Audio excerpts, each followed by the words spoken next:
Mixing our plaster. Before we begin any of our phases, we must prepare and mix our plaster.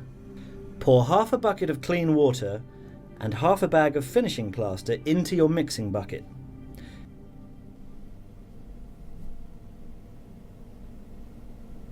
Take the drill and paddle and start mixing up the contents. As you're doing this, start adding more plaster to the bucket.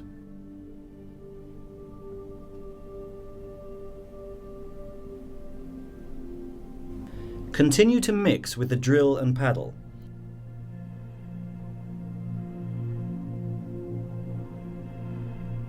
And slowly keep adding the finishing plaster. Try not to add too much too quickly. Unlike the bonding plaster, the finishing plaster must be mixed thoroughly, and there must be no lumps or unmixed plaster, or this will affect the finish of our work.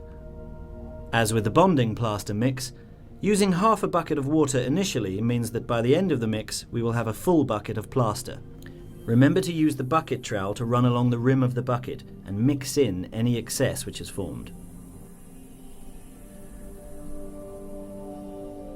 As you get close to completion, we're looking for a smooth, creamy consistency.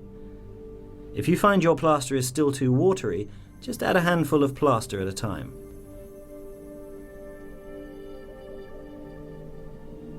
Continue to mix until you have a smooth consistency with no lumps. After you are happy with the mix, make sure you clean your equipment whilst the plaster is wet. This will ensure you are ready to mix your next batch and makes cleaning and maintaining your equipment much easier.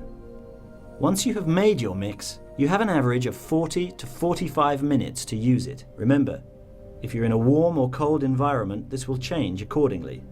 If you find your plaster starts to go off, mix a new batch. Do not try and use plaster that is already going off.